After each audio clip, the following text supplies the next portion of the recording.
स्वागत है आपका एक बार फिर। आप देख रहे हैं रात 2:17 का एपिसोड 2। अगर आपने पिछला एपिसोड देखा है तो आप जानते हैं कि कहानी यहां से और भी ज्यादा गहरी होने वाली है। और अगर आप नए हैं तो अभी भी समय है, क्योंकि आगे जो है वो आपको देर रात तक सोने नहीं देगा। पहले लोग मानते थे कि रात 2:17 सिर्फ एक अजीब संयोग है, लेकिन जब यह समय बार बार अलग अलग लोगों की जिंदगी में लौटने लगा तब डर ने शक्ल बदल ली। यह अब सिर्फ एक एहसास नहीं था, बल्कि एक पैटर्न बन चुका था। उत्तर प्रदेश के एक छोटे से कस्बे में रहने वाला अमित पिछले 3 महीनों से हर रात ठीक 2:17 पर जाग जाता था। न कोई सपना, न कोई आवाज, बस अचानक आंख खुल जाना।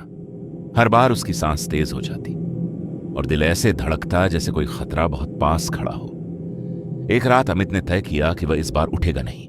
उसने आंखें बंद रखी और शरीर को बिल्कुल स्थिर कर लिया। लेकिन तभी कमरे की हवा बदलने लगी, सांस लेना भारी लगने लगा और उसी पल उसके कान के पास एक धीमी फुसफुसाहट गूंजी। वो आवाज बिल्कुल उसकी अपनी थी। आवाज ने बस इतना कहा, उठो। अमित हिल नहीं पा रहा था। उसकी आंखें खुली थीं, लेकिन शरीर जैसे किसी ने पकड़ लिया हो। सामने दीवार पर उसकी परछाई बनी थी, लेकिन वह परछाई उसकी हरकतों को नहीं दोहरा रही थी। वह धीरे धीरे उसकी तरफ बढ़ रही थी। अगली सुबह अमित तेज बुखार में था। उसने यह बात किसी को नहीं बताई, लेकिन उसी हफ्ते उसी कस्बे में रहने वाली सीमा के साथ भी कुछ ऐसा ही हुआ। रात 2:17 पर उसके फोन पर एक मिस्ड कॉल आई। कॉलर आईडी पर नाम लिखा था सीमा। सीमा ने डर के मारे फोन नीचे रख दिया, लेकिन जब उसने सुबह कॉल लॉग देखा तो वह कॉल वहां मौजूद ही नहीं थी, जैसे वह कभी आई ही ना हो। ऐसे मामले अब सिर्फ एक शहर तक सीमित नहीं थे।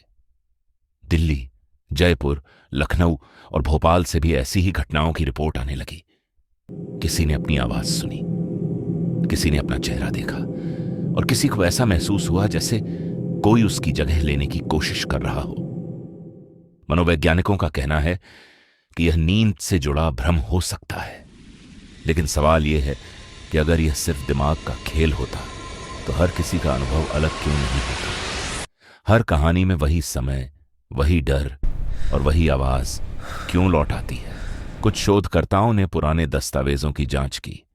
उनमें लिखा था कि रात 2:17 वह समय होता है जब इंसान का दिमाग सबसे कमजोर होता है, जब चेतन और अवचेतन के बीच की दीवार टूटने लगती है। शायद इसी समय कुछ ऐसी चीजें सामने आती हैं जिन्हें हम दिन के उजाले में नहीं देख पाते। कुछ परछाइयां, कुछ आवाजें और कुछ चेहरे जो हमारे ही जैसे होते हैं। जिन लोगों ने इस समय को महसूस किया, उन्होंने एक बात जरूर कही। उस पल उन्हें यह लगा कि वे अकेले नहीं हैं। कमरे में कोई और भी मौजूद है, कोई ऐसा जो उन्हें बहुत अच्छी तरह जानता है। अगर कभी आपकी नींद रात 2:17 पर खुल जाए और आपको अपनी ही आवाज से सुनाई दे तो जवाब मत दीजिए, क्योंकि कुछ आवाजें सुनने के लिए नहीं होती, कुछ परछाइयां देखने के लिए नहीं होती और कुछ समय इंसानों के लिए नहीं होते। यह थी रात 2:17 की दूसरी फाइल। लेकिन कहानी यहीं खत्म नहीं होती, क्योंकि जो एक बार इस समय जाग गया वह फिर कभी पूरी तरह सो नहीं पाता।